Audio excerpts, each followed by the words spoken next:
하나님 말씀 보십니다. 신약 성경 빌립보서 4장입니다.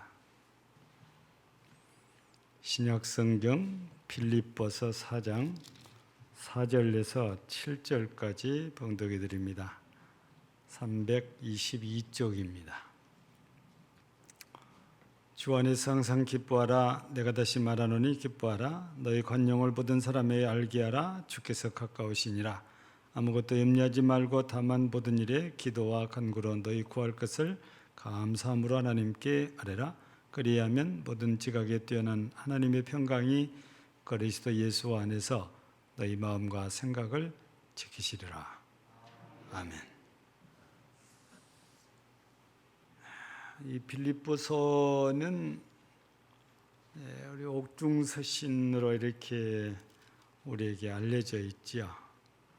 우리 1장에 소개된 걸 이렇게 보면 주후 63년경에 이 편지가 써서 보내진 걸로 이제 소개가 되어져 있고, 이 빌립보서를 기록해서 보낸 목적은 몇 가지가 이렇게 이제 있기는 해요.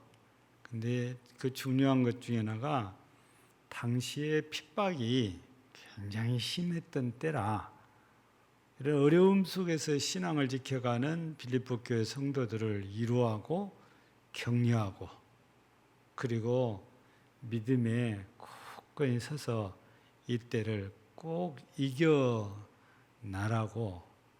권면하기 위해서 이런 서신서를 보낸 것으로 이렇게 소개가 되어져 있죠.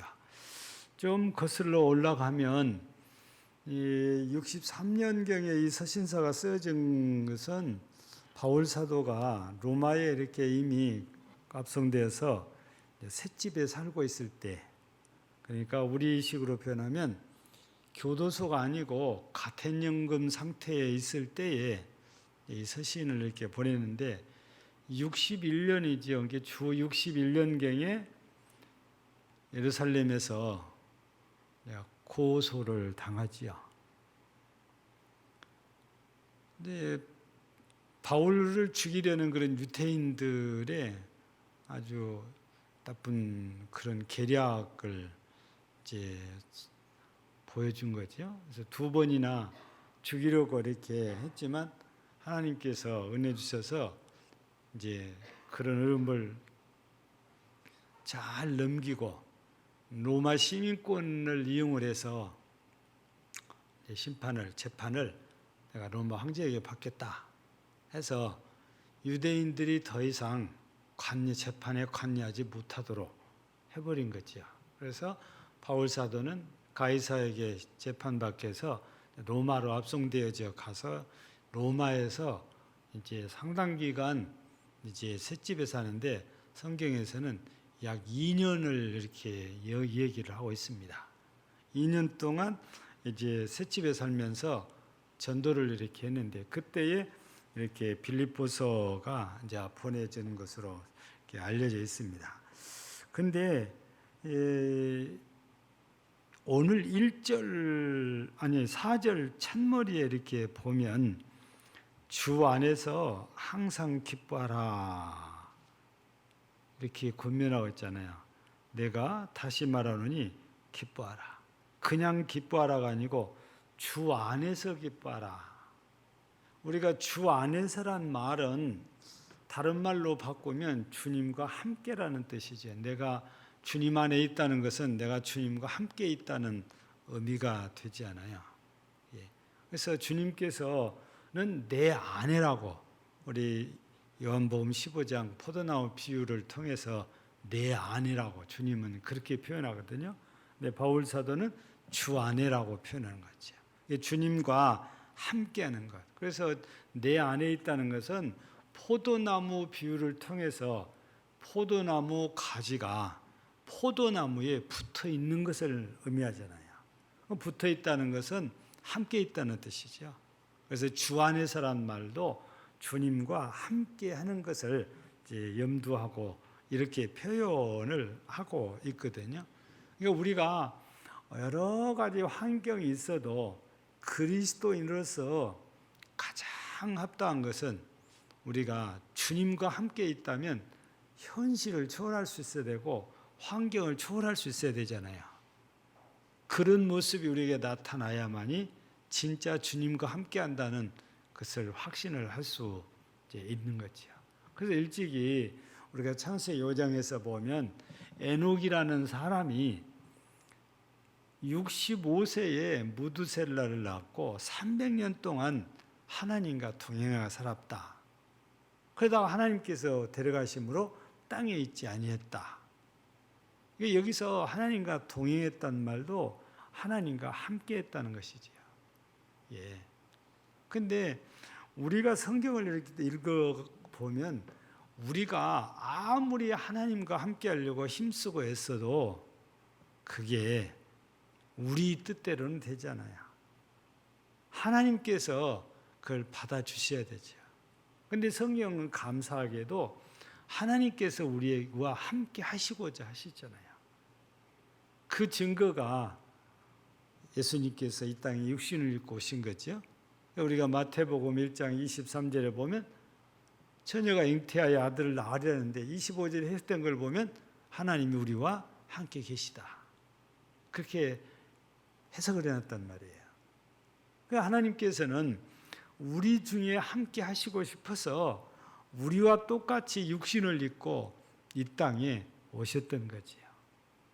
그러니 우리가 하나님과 함께 하려면 감히 다가갈 수가 없어요. 더럽고 추하고 악한 우리이기 때문에. 근데 하나님께서 우리 사람처럼 낮아지셔가지고 우리에게 다가오시니까 우리 주님과 우리가 함께 할 수 있었던 거지요.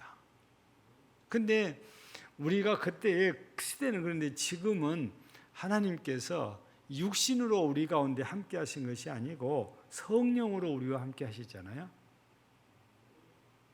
그 하나님께서는 우리가 회개하면 성령으로 역사해 주시거든요.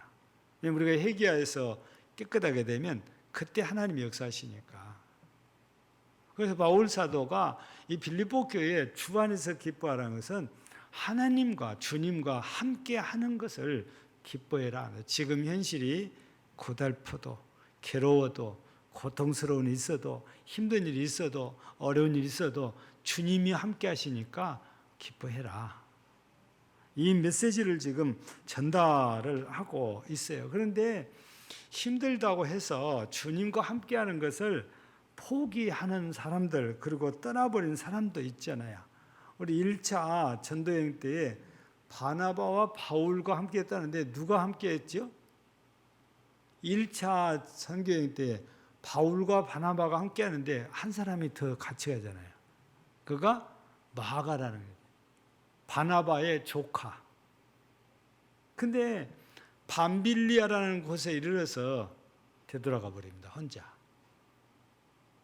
근데 왜 하필 밤빌리아일까 해서 밤빌리아에 대해서 찾아보니까 밤빌리아가 참 산악지대여서 강도가 많은 곳이랍니다. 그래서 길 다니는 것이 별로 지혜롭지 못하다고 그래요. 이런 상황을 알고 자칫하가는 나 죽을 수도 있겠다. 그래서 바나바가 힘들다는 핑계로 돌아가 버린 거죠. 마가가. 근데 그가 후회를 해요.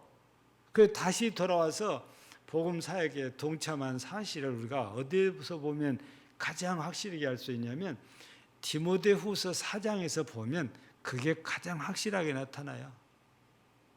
바울 사도가 마지막 서신이라고 하는 디모데후서를 디모데에게 보낼 때 내용을 보면 누구는 떠나고 누구는 떠났고 누구만 남았다 그러잖아요.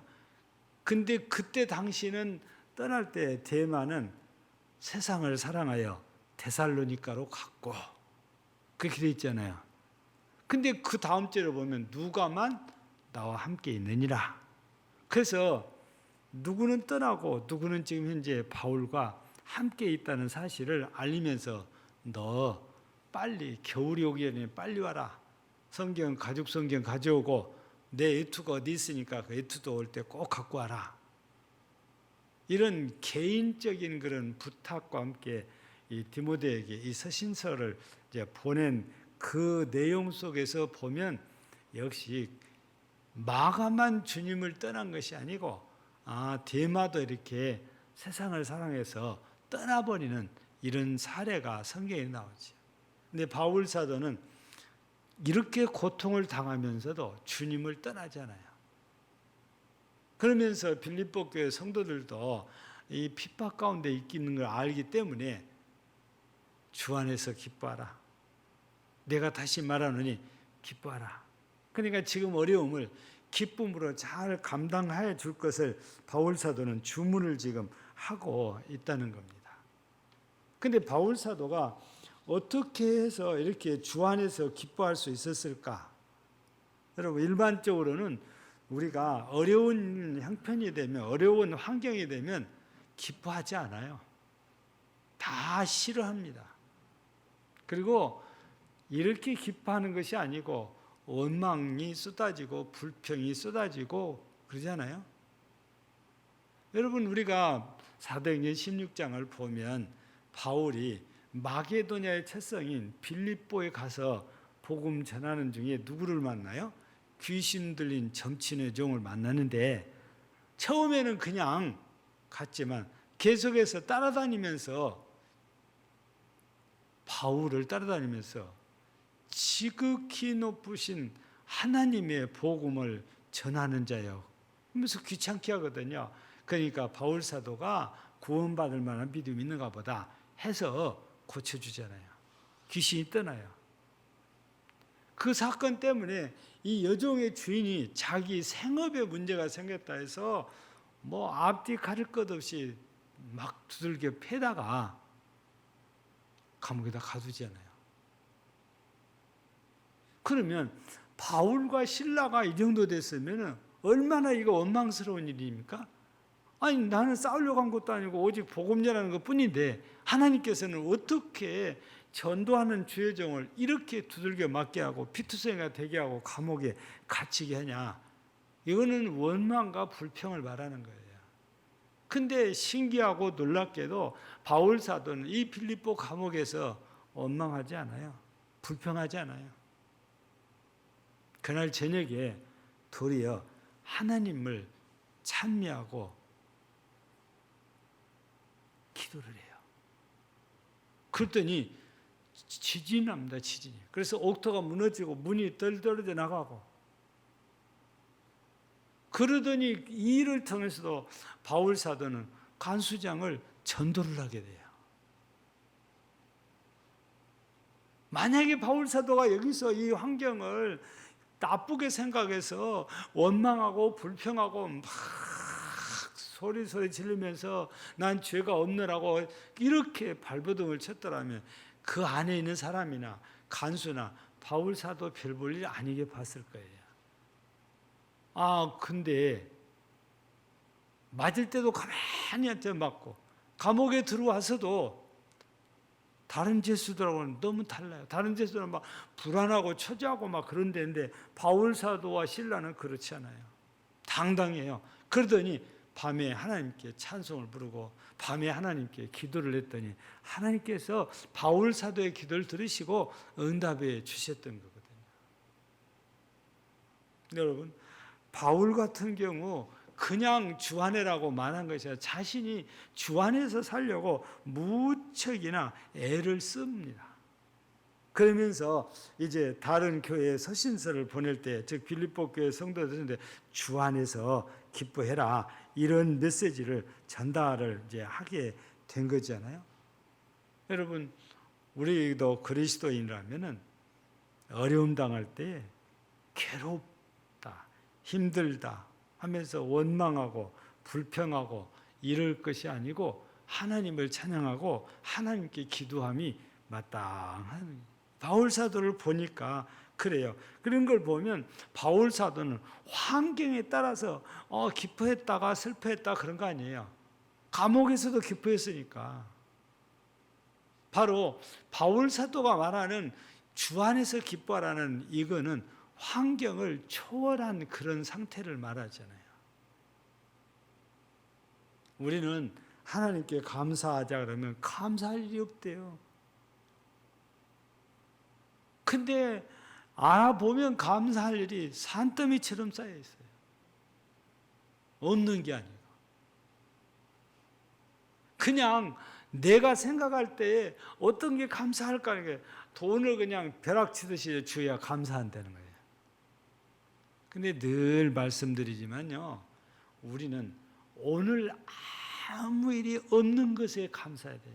나한테 무슨 일이 생겼다는데 나쁜 일이면 얼마나 마음이 힘들어요.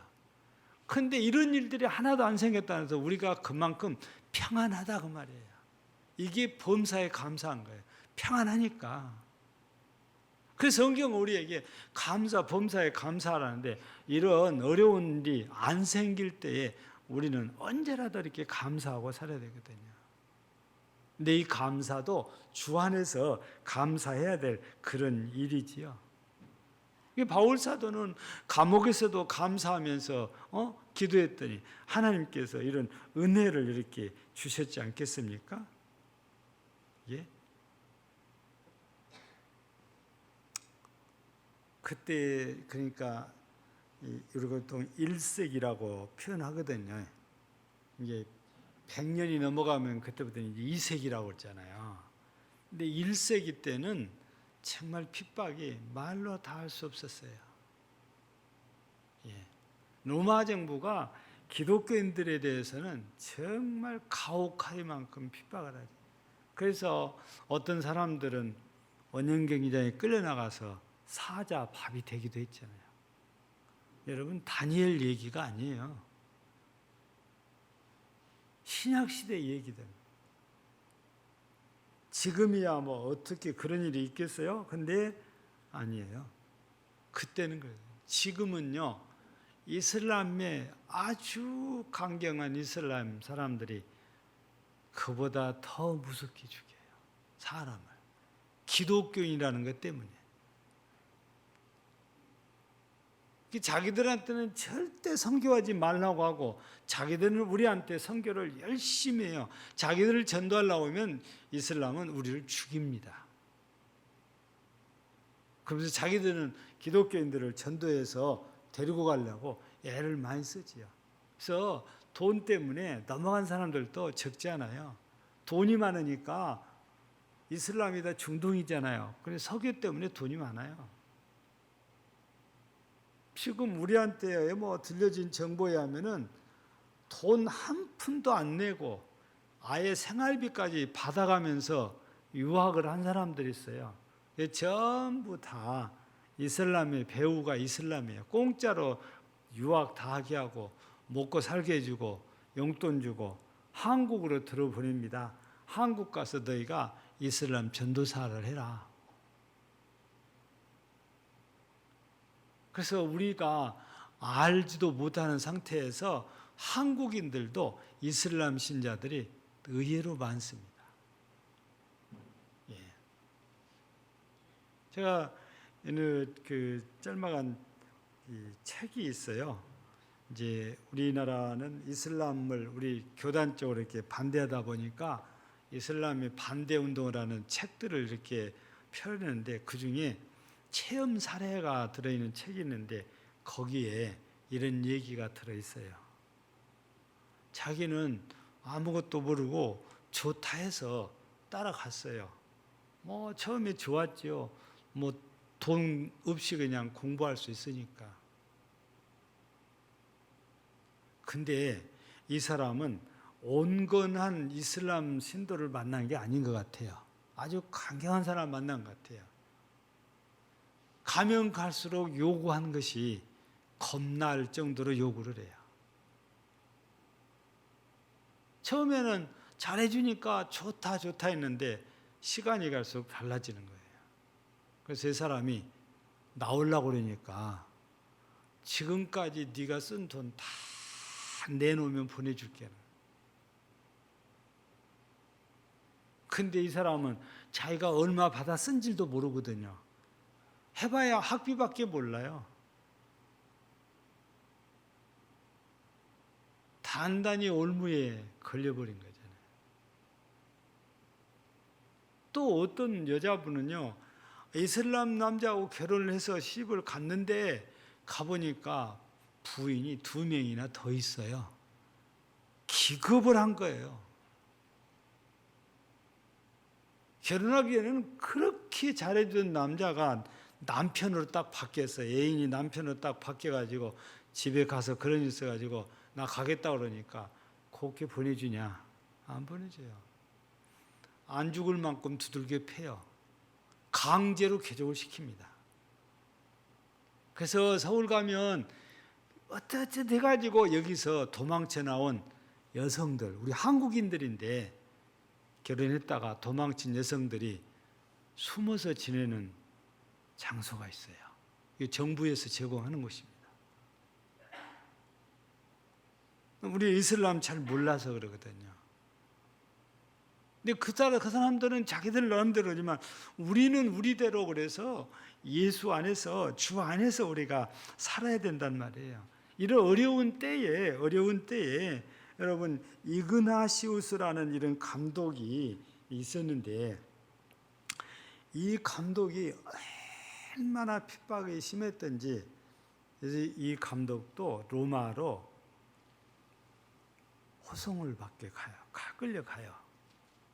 근데 로마에서는 이 사람 구명운동을 해요. 기독교인들이. 근데 이 이그나시우스가 편지를 써가지고 7통을 썼어요.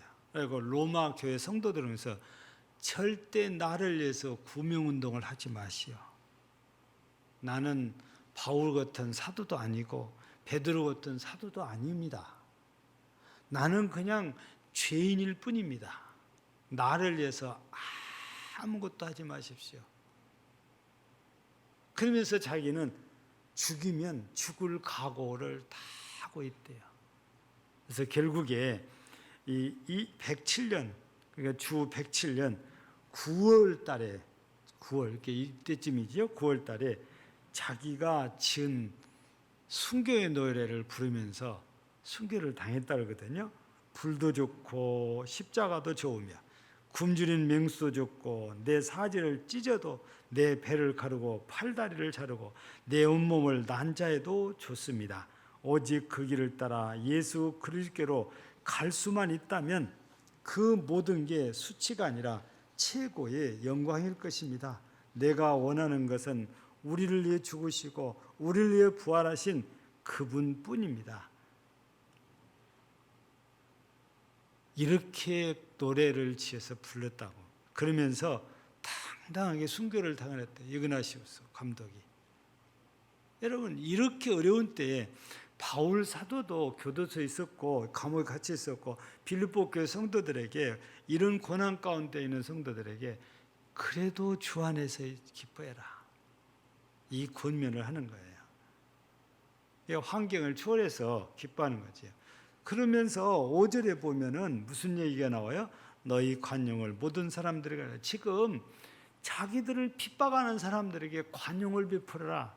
관용이란 말은 우리가 살펴보니까 유순하고 부드러운 태도돼요.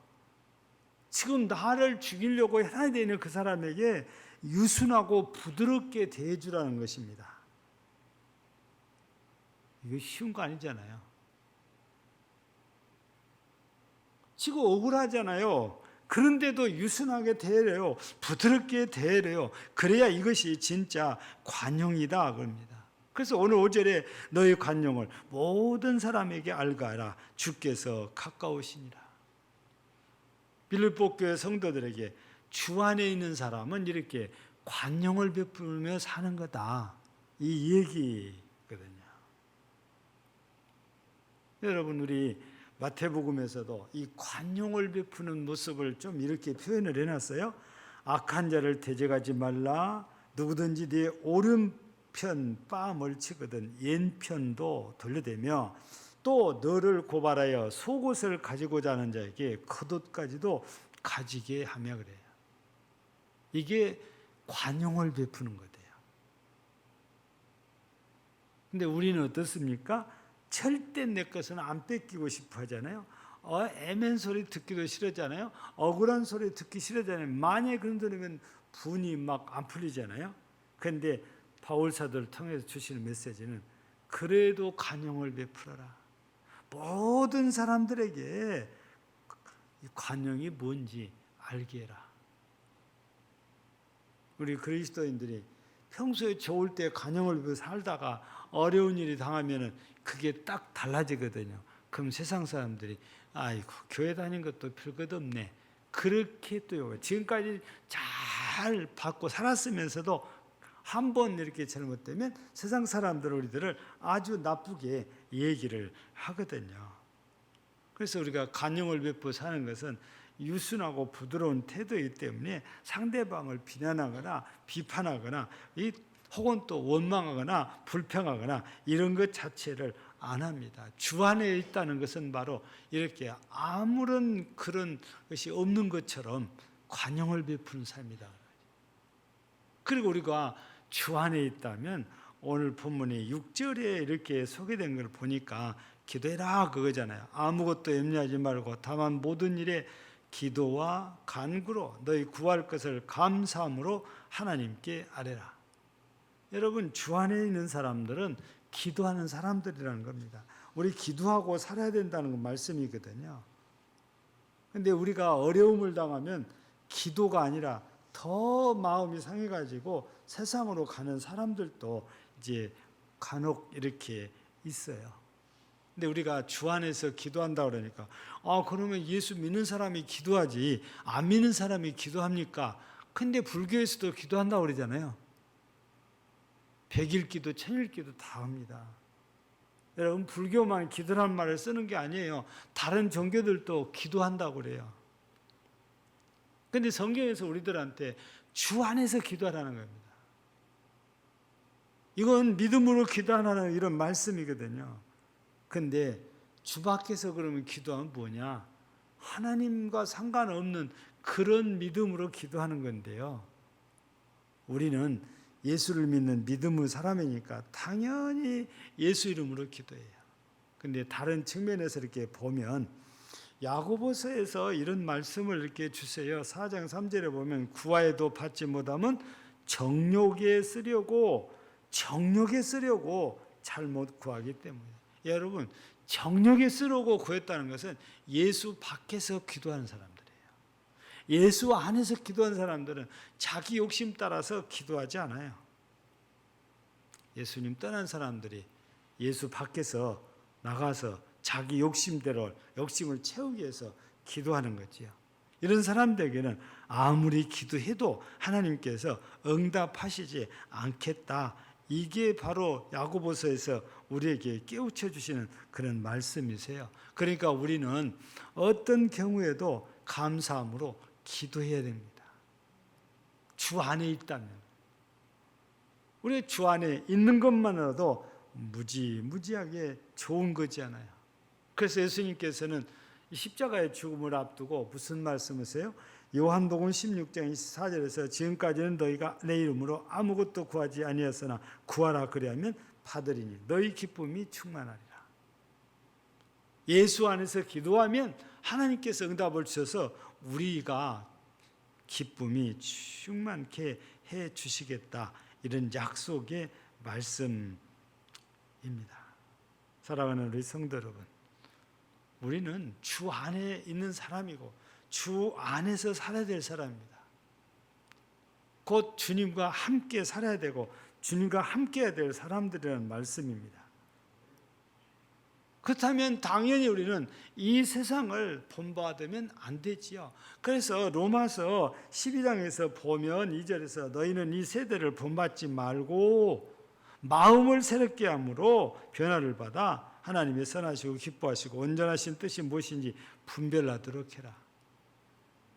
이 세상 본받으면 이렇게 못한다는 겁니다. 이 세상을 본받지 말고 우리 마음을 새롭게 해서 주님을 따라가면 이런 은혜를 우리가 힘있고 살 수 있다는 것입니다. 우리 모두 주 안에서 살아야 됩니다. 우리 모두 주 안에서 사시기를 바랍니다. 주 안에서 믿음을 지키고 주 안에서 기뻐하고 주 안에서 관용을 베풀고 주 안에서 기도하면서 사시길 바랍니다. 이러한 삶이 성공적인 삶이요. 이러한 삶이 가장 가치 있는 삶입니다. 그리고 복된 삶입니다. 오전에도 말씀드린 것처럼 아도니람 저드스는 육신적인 삶을 보면 비참하지만 하나님 앞에 서는 날은 절대 비참하지 않잖아요. 영광스럽게 될 거잖아요. 우리도 그런 영광을 똑같이 누리지는 못하지만 우리도 영광의 반열에 서려면 주 안에 있어야 된다는 겁니다. 주 안에서 살아야 된다는 거죠. 주 안에서 선을 베풀며 사는 것입니다. 이것이 복된 삶입니다. 그래서 우리 모든 성도들이 주 안에서 기뻐하고 주 안에서 관용을 베풀고 주 안에서 기도함으로 살아서 모두가 주 안에서 복된 모든 성도들이 되어지기를 주의 이름으로 축복합니다. 하나님 아버지, 우리 모두가 주 안에 있다고 믿고 있습니다. 그러나 때때로 우리는 주님 밖으로 나도 모르게 뛰어가는 때도 있습니다. 바라옵기는 항상 믿음의 주여, 온전케 하시는 신 예수 그리스도만 바라보고 예수 안에서 살아 우리 주 하나님께 영광이 되게 하옵소서. 예수님 이름으로 기도하옵나이다.